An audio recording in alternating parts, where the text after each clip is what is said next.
산상수훈 혹은 산상설교로 불리는 마태복음 5장에서 7절에 기록된 예수님의 설교를 2025년 거의 한 해 동안 이제 파트를 나눠서 조금씩 나누어 보고 있습니다. 제가 이제 엑셀 프로그램을 보고 이제 올해 설교 일정을 보니까 52주 중에 대략 32주 정도를 산상수훈 설교로 편성을 한 것 같습니다. 이제 오늘과 다음 주면 산상수훈 시리즈를 마칠 것 같습니다. 저는 예수님의 설교를 거의 32번에 거쳐서 나누어서 했지만 우리가 기본적으로 인지하고 있어야 될 것은 마태복음 5장에서 7장 예수님의 산상수훈이라는 으로 불리는 설교는 사실 한 편의 설교라는 겁니다. 설교의 구성을 생각할 때 거의 모든 설교자들은 어떻게 설교를 마무리하냐면은 결단을 촉구하는 것으로 마무리합니다. 우리는 이것을 결단 혹은 적용이라고 이야기하죠. 우리가 오늘 그리고 다음 주에 나눌 본문 역시 마찬가지입니다.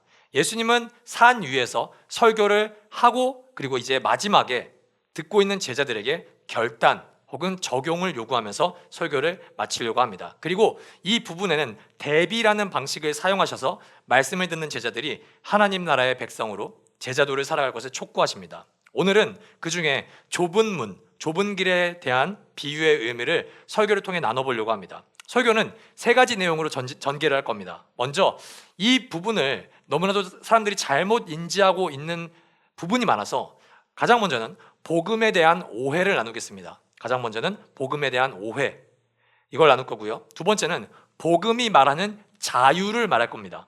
복음이 말하는 자유. 그리고 마지막으로 복음이 말하는 사랑을 이제 나누도록 하겠습니다. 가장 먼저 복음에 대한 오해입니다. 적어도 제가 지금까지 사역의 삶 가운데 만난 대다수의 그리스도인들은 이 좁은 길의 비유를 어떻게 해석하고 계시냐면은 마치 깔때기처럼 바라보고 계십니다. 깔때기요.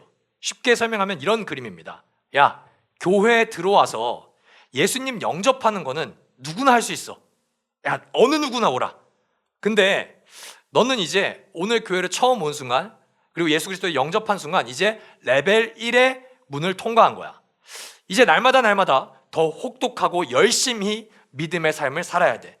계속해서 어제는 이따만한 문으로 들어왔다면 이제는 다음 달에는 요 정도 문, 그리고 그 다음 달에는 요 정도 문.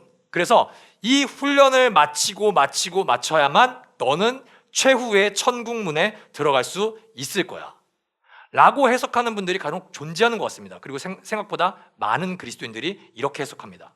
심지어 이런 관점으로 우리가 거의 30주를 살펴본 산상수훈 예수님의 설교를 살펴보면 무슨 생각이 드냐면요, 이런 생각이 듭니다.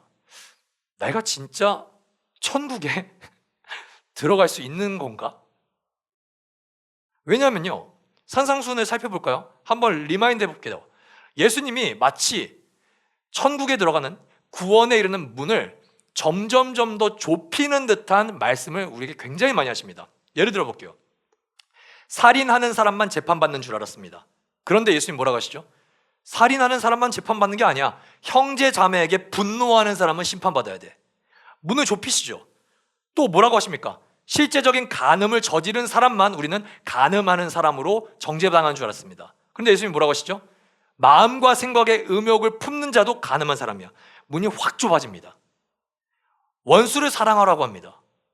오리를 가고자 하는데 심리길을 같이 가주라고 합니다. 심지어 뭐라고 하십니까? 하늘에 계신 아버지께서 완전하신 것 같이 너희도 완전하라. 여러분 하실 수 있어요? 바리새인과 서기관의 의보다 더 낫지 못하면 천국에 가지 못한다 라고 예수님이 우리에게 펼쳐져 있는 구원의 문을 계속 좁히십니다. 이 말씀들을 제가 방금 전에 말씀드린 깔때기처럼 적용하면은 우리에게 찾아오는 감정은 늘 죄책감밖에 없습니다. 그리고 소망보다는 절망에 휩싸이죠. 여러분 근데요, 오늘 처음 교회 오신 분도 계시지만 오늘 저와 함께 산상 설교를 거의 30주 동안 들으신 여러분, 제가 설교를 마칠 때마다 여러분에게 결단을 촉구했던 문장, 여러분 무슨 문장이 기억하십니까? 제가 음욕을 설교할 때 여러분 이제 야한 생각하지 마세요, 지옥 갑니다 라고 적용했나요? 혹은 바리새인보다 더 나은 의를 설교할 때 이제 불교의 스님보다 깨끗하게 사세요, 혹은 우리 주변에 있는 가장 도덕적인 사람보다 훨씬 더 깨끗하게 살지 못하면 당신은 그리스도인이 아닙니다 라고 적용했을까요? 아니요. 저는 그렇게 적용했던 적이 한 번도 없습니다. 그렇게 기억하시는 분이 있다면 유튜브를 다시 찾아서 들으십시오. 저는 그런 말을 절대 하지 않습니다. 제가 여러분에게 가장 많이 했던 문장이 있을 겁니다. 뭘까요? 그리스도께로 나오십시오. 저는 오늘도 이 문장으로 설교를 마치려고 합니다. 복음에 대하여, 그리고 산상수훈에 대하여 가장 사람들이 쉽게 빠지는 오해는 내가 어제보다 오늘, 오늘보다 내일 더 최선을 다해서 나의 믿음을 증명하고 노력해야만 구원의 문을 통과할 수 있다는 착각입니다. 그건 복음이 아닙니다, 여러분. 물론 산상수훈에서 예수님은 우리에게 하나님 나라의 윤리를 이야기하십니다. 이렇게 살아야 한다는 것을 5장부터 7장까지 말씀하십니다. 그런데 더 중요한 것이 있습니다. 마태복음 5장부터 7장을 읽고, 그리고 마태복음 전체를 읽고 성경 전체를 읽으면서 그리스도인들은 어떤 사실을 발견하게 되냐면은 예수님이 하신 산에서 하신 이 산상수훈이라는 설교, 마태복음 5장에서 7장의 이 설교를 완벽하게 살아낸 사람이 이 지구상에 한 명도 없음을, 한 명도 있을 수가 없음을 우리는 발견하게 됩니다. 그리고 이 모든 가르침을 살아낸 존재가 이 세상 가운데는 유일하게 딱 한 명 있음을 우리는 발견하죠. 누구입니까? 바로 예수님 자신입니다. 여러분, 좁은 문의 비유는 도장 깨기가 아닙니다. 이제 이 문을 넘었어. 이제 라이트하우스 일산에서 뭘 해야 되지? 김영원 목사가 또 제자 훈련을 시키겠군. 제자 훈련을 끝나면 또 뭘 해야 되지? 또 다른 제자 훈련이 기다리겠지? 아니요. 없습니다. 여러분, 이 좁은 문 좁은 길의 비유는 너 그렇게 살면 너 구원 못 받는다고 겁을 주기 위한 본문이 아닙니다. 산상수훈의 결단 부분의 시작인 좁은 문과 좁은 길은 철저히 문이 되신 예수 그리스도를 향한 초청입니다. 우리 요한복음에 기록된 예수님께서 자기를 소개하는 말씀 두 구절만 한번 보도록 하겠습니다. 다 같이 읽어볼까요? 시작. 예수께서 다시 말씀하셨다. 내가 진정으로 너희에게 말한다. 나는 양이 드나드는 문이다. 예수께서 그에게 말씀하셨다. 나는 길이요.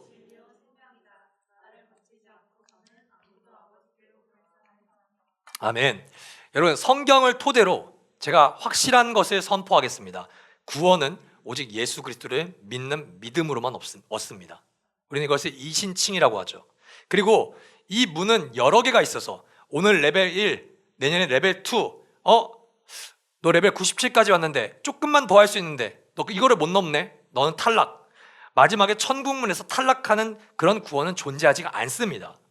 좁은 문이 되신 예수 그리스도를 우리가 우리의 구주와 주로 영접하며 그 문을 여는 순간 우리는 이미 하나님 나라의 문을 열고 들어간 하나님의 자녀임을 믿으시기를 주님의 이름으로 축복합니다. 그러니 여러분, 마태복음 7장 좁은 문 좁은 길 열매에 대한 비유를 보실 때 절대 두려움에 사로잡히지 않으셔도 됩니다.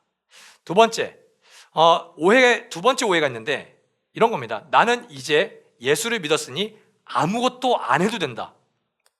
두 번째 오해는 나는 이제 예수 그리스도를 믿는 믿음으로 이 문을 통과했으니까 나는 이제 아무것도 안 해도 돼요 라고 말하는 사람들입니다.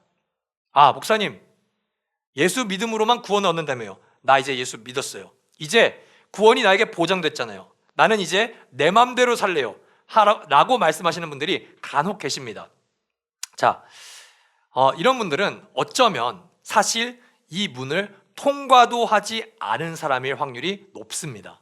자, 예수 그리스도께서 그의 제자들에게 혹은 사람들에게 가장 많이 하시는 권면이 있습니다. 이 두 가지 권면은 다르게 들리지만 사실 똑같은 권면입니다. 첫 번째, 나를 믿어랍니다. 두 번째 권면은 뭔지 아십니까? 나를 따르랍니다. 여러분, 이게 달라 보이시죠? 사실 이것은 똑같은 이야기입니다. 산상수훈은 예수 그리스도께서 살아가시는 삶의 방식을 이야기하는 설교입니다. 그리스도라는 존재를 믿기는 하는데 나는 그리스도를 따라 살기는 싫어요. 이거는 사실 믿지 않는다는 말입니다. 자신의 노력과 공로로 문을 들어가려는 사람이 있는 반면에 그 문과 길이 되시는 그리스도를 따라가기를 싫어하는 사람들이 언제나 존재합니다. 그리고 그 이유를 물어보면 사람들은 한결같이 이렇게 대답합니다. 내가 왜 그 정도까지 희생하고 내 삶을 포기해야 되죠? 왜 내가 주일까지, 왜 내가 11조까지, 왜 내가 남을 향한 섬김과 선교까지 요구를 당하면서 예수를 따라야만 하는 것이죠? 그것은 너무 나를 통제하는 것 같습니다, 목사님. 그것은 나를 너무 억압하는 것처럼 느껴집니다. 목사님, 나를 내버려 두세요. 나는 예수를 자유롭게 믿고 싶어요.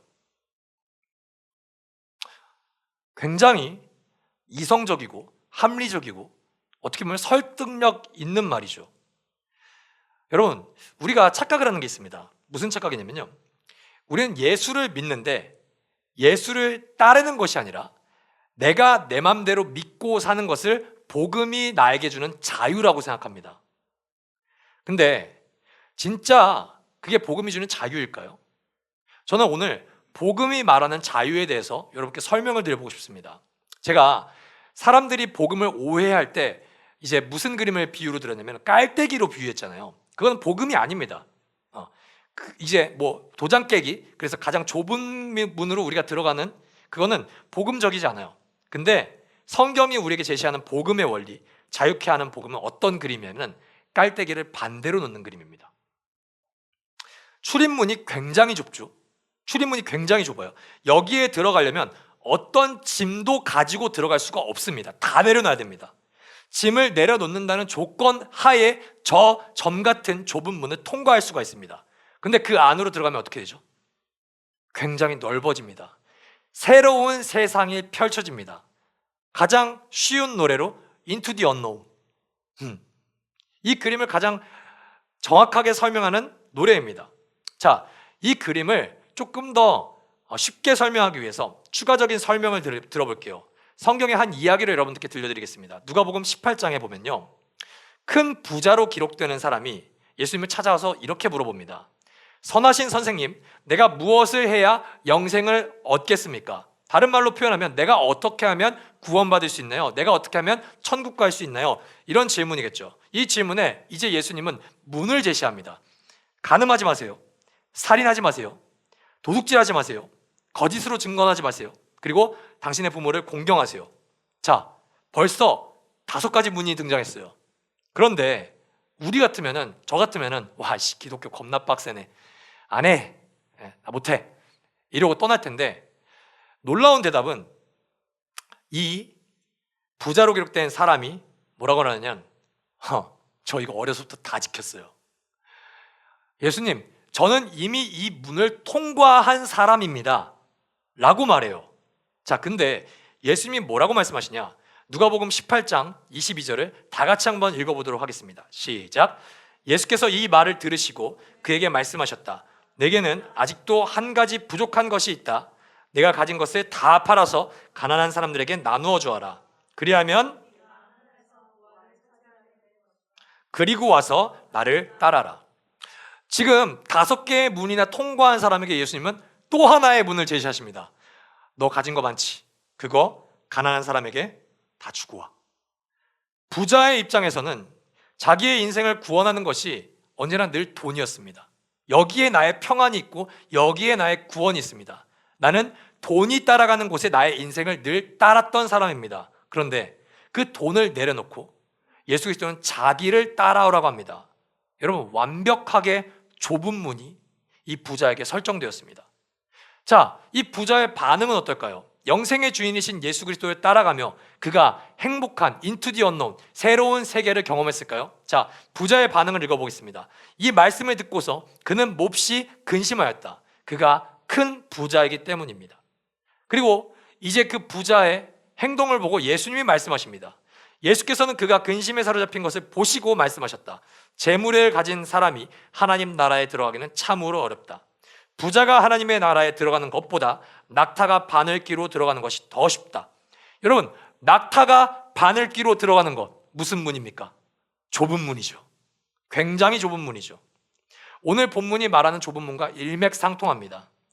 이 장면이 복음이 주는 자유함, 복음이 주는 새로운 하나님 나라의 세계, 예수 그리스도를 따르는 것을 방해하는 것을 가장 선명하게 보여주는 본문입니다. 여러분, 오해하지 마십시오. 저는 여러분에게 지금 돈 이야기하는 거 아닙니다. 저는 여러분에게 헌금 얘기하는 것도 아닙니다. 저는 지금 뭐를 얘기하냐? 저와 여러분이 삶에서 내게 가장 큰 행복을 주는 존재, 그리고 나의 삶 가운데 이것만 있으면 나에게 구원이 찾아올 것 같은 존재를 예수님으로 여기고 따르는 것이 아니라 돈 혹은 이성 혹은 명예, 이런 존재를 따르고 있다면 저와 여러분은 매주 주일마다 이 교회에 나와서 예배를 나온다고 할지라도 복음의 자유함은 절대로 못 누립니다. 교회를 나올 수는 있습니다.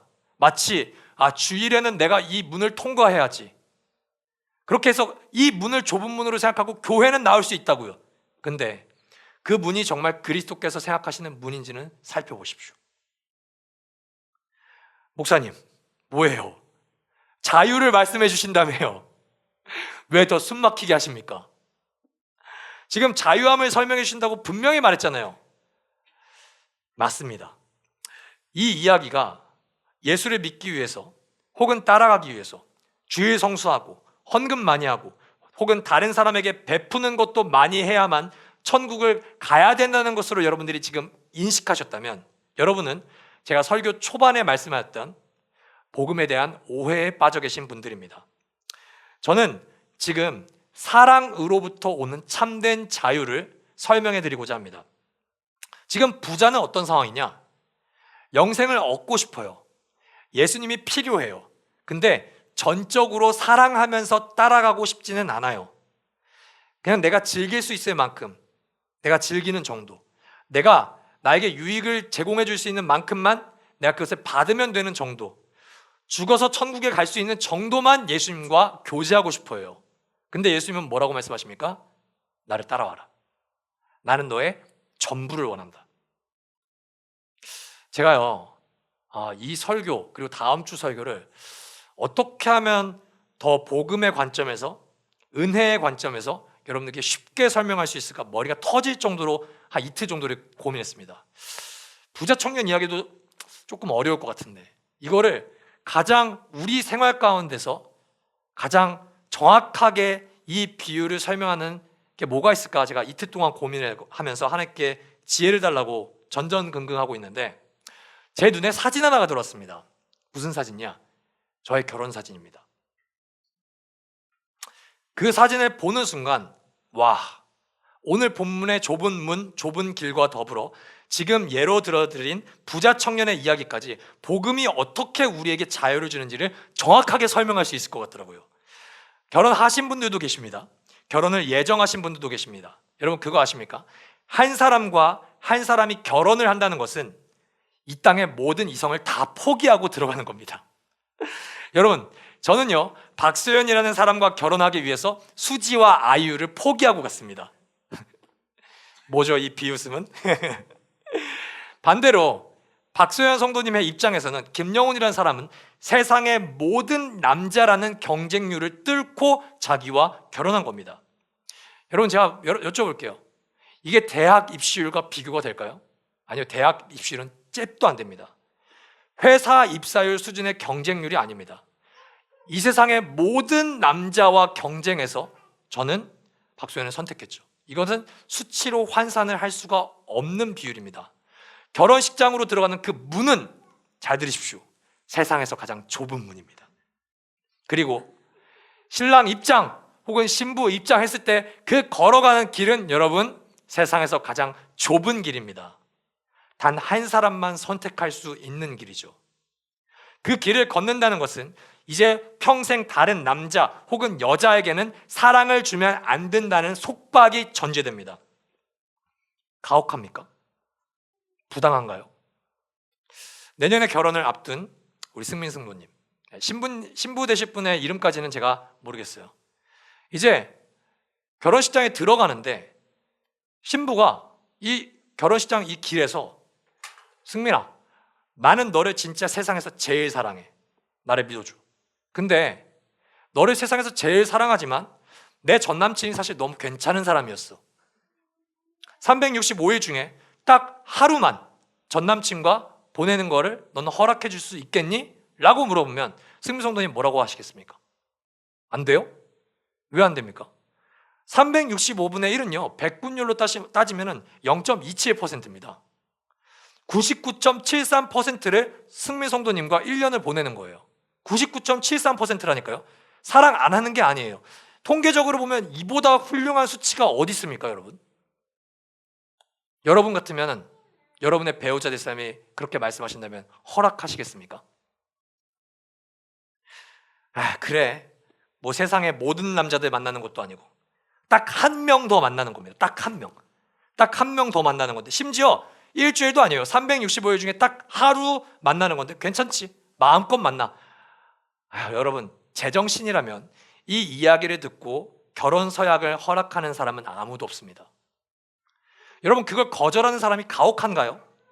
0.27%의 자유도 못 주는 게 무슨 사랑이냐고 여러분은 반박하실 겁니까? 아닙니다 이것은 오히려 진정한 자유, 진정한 사랑으로의 초대입니다 무슨 자유입니까? 바로 신랑 혹은 신부로부터만 세상 그 누구도 줄 수 없는 사랑을 받을 자유라는 겁니다 이 자유는 나를 배우자만 사랑해야 된다는 구속이라는 이름으로 초대합니다 자유는 자유입니다 근데 분명하게 우리를 구속합니다 저는요 여러분 믿어주십시오 저는 박소연만 사랑합니다 여러분들을 성도로서 사랑할 수 있어요 성도로서 축복합니다 신방합니다 밥도 사드립니다 심지어 소연이보다 맛있는 밥을 사드릴 수도 있습니다 그런데 저는 일평생 저는 박소연이라는 여자를 이성적으로만 사랑합니다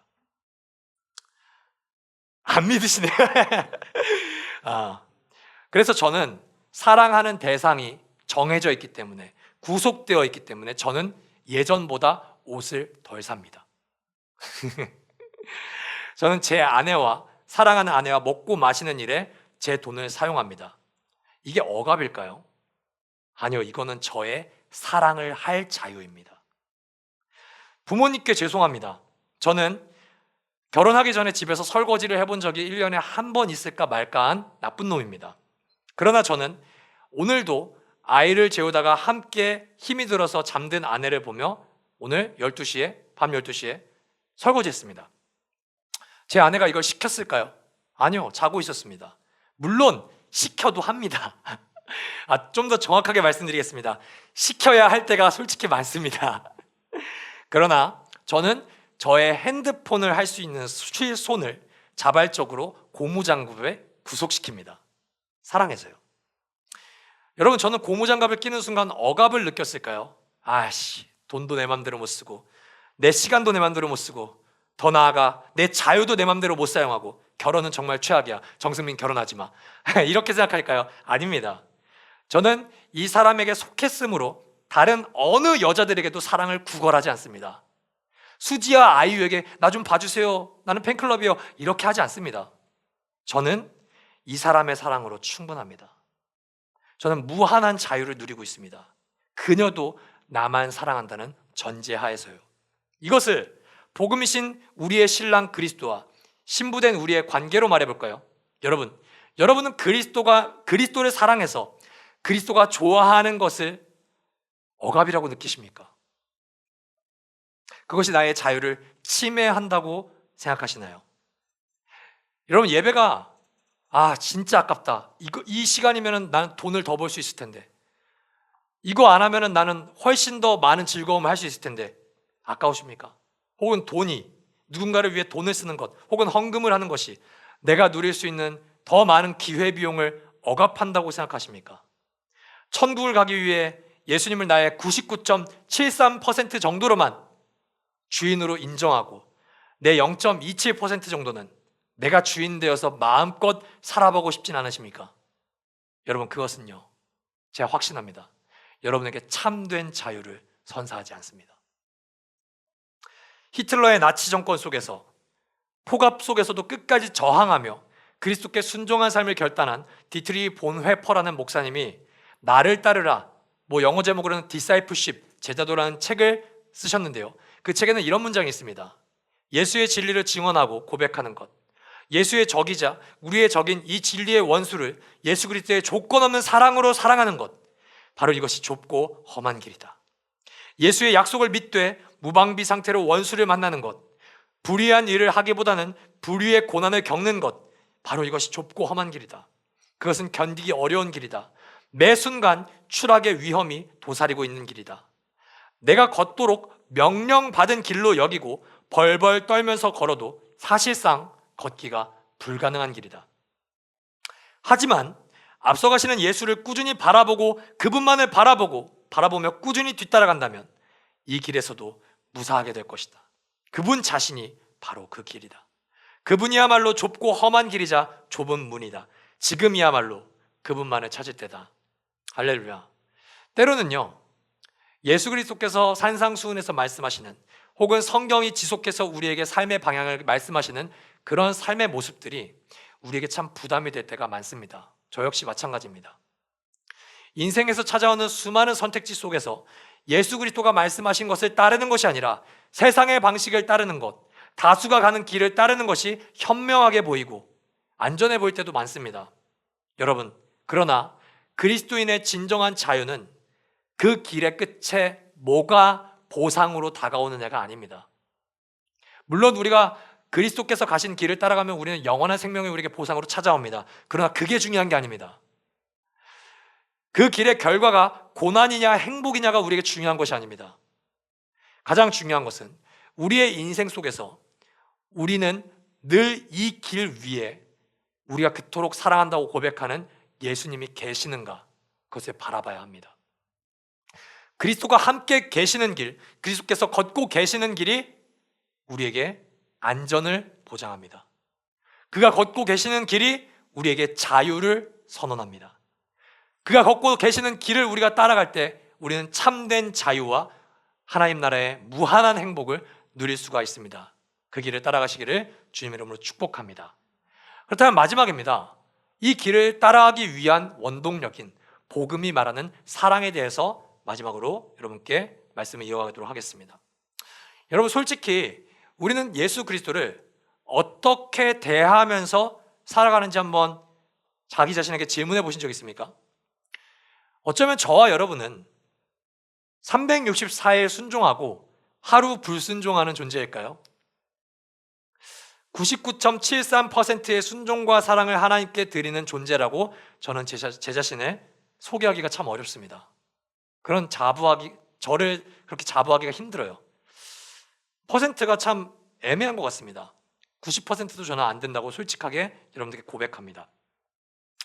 아무리 예수 그리스도를 믿는 믿음으로 그의 순종이 우리의 의가 되었다고 기뻐할지라도 저는 솔직히 늘 주님을 온전히 따르지 못하는 부끄러운 제 자신을 매 주일마다 발견하게 됩니다.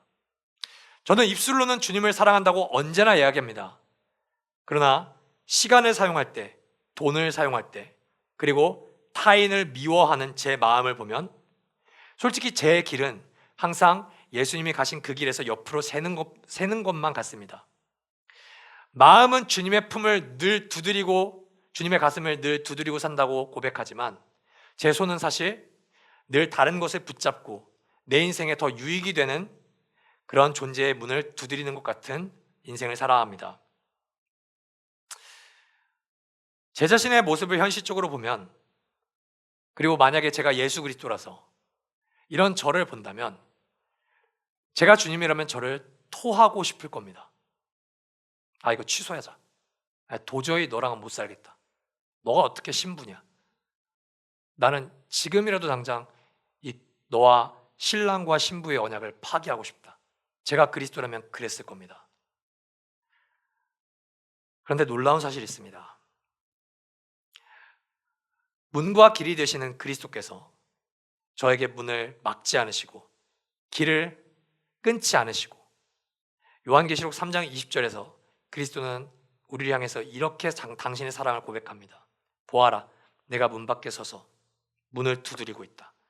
누구든지 내 음성을 듣고 문을 열면 나는 그에게로 들어가서 그와 함께 먹고 그는 나와 함께 먹을 것이다. 사실 오늘도 우리는 좁은 문을 가려고 애쓰지 않습니다. 저와 여러분은 좁은 길을 벗어나려고 합니다. 그러나 그가 오히려 바람난 신부와 같은 우리의 마음을 끊임없이 두드립니다. 끊임없이 우리는 곁길로 새려고 할 때 예수 그리스도께서는 오늘도 우리의 마음의 문을 두드리며 자기의 사랑을 고백하고 있습니다.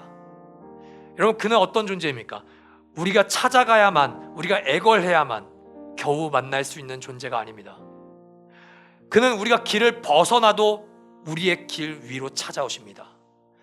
우리가 문을 잃어버려도 우리의 문턱까지 오셔서 내가 여기 있다, 손을 내밀고 계시는 분이 우리의 영원한 신랑 되시는 예수 그리스도입니다.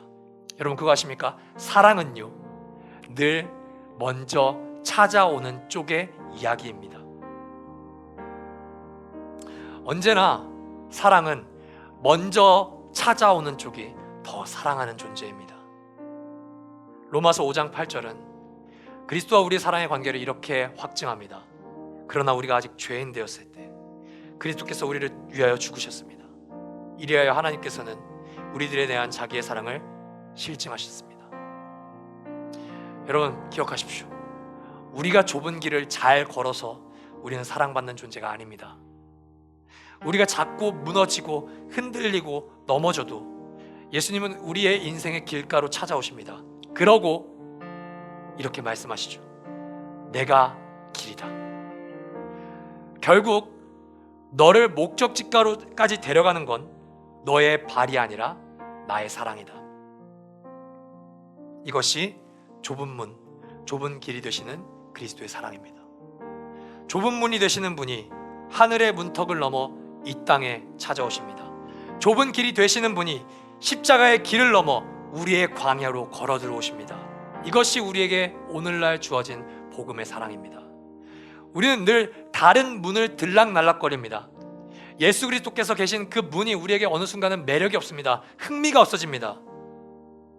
그러나 예수님은 오늘도 우리 인생의 가장 넓고 가장 더러운 그 자리까지 문을 열고 기꺼이 들어오십니다. 우리가 주님께 달려가기 전에 주님이 오늘도 우리와 주님의 길에서 우리에게 먼저 달려오십니다. 이 사랑이 우리를 다시 좁은 문으로 초대합니다. 좁은 길로 초대합니다. 인도합니다. 의무가 아니라 사랑이고, 압박이 아니라 기쁨으로, 그리고 억지가 아니라 자유로 우리를 초대합니다. 사랑하는 여러분, 좁은 문과 좁은 길의 시작은 우리에게서 시작되는 것이 아닙니다. 예수 그리스도의 사랑에서 시작됩니다. 그리고 예수 그리스도의 사랑에서 맞춰집니다. 그분이 문이십니다. 그분이 길이십니다. 그분이 우리를 데려가시고 우리를 인도하시는 분입니다. 그래서 오늘도 저는 여러분에게 감히 말씀드립니다. 자신 있게 말씀드립니다. 사랑하는 여러분, 여러분을 향해 찾아오신 예수 그리스도께 나오십시오. 세상에서는 줄 수 없는 위대한 사랑과 자유가 그리스도 안에 있습니다.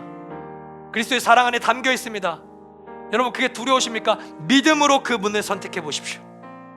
세상 즐거움을 다 버려야 될 수도 있습니다. 세상의 모든 자랑을 다 버려야 될지도 모릅니다. 그러나 괜찮습니다. 이 세상에 줄 수 없는 자유와 이 세상에 줄 수 없는 행복과 이 세상에서 줄 수 없는 사랑이 그리스도를 통해서 하나님 나라 안에 모두가 담겨 있습니다. 그리스도 안에 우리의 즐거움 되시는 그리스도, 우리의 자랑 되시는 그리스도가 저와 여러분의 인생 가운데 영원히 함께합니다. 그 행복을 이 시간에 그리스도 앞에서 발견하는 저와 여러분이 되기를 예수 그리스도의 이름으로 축복합니다.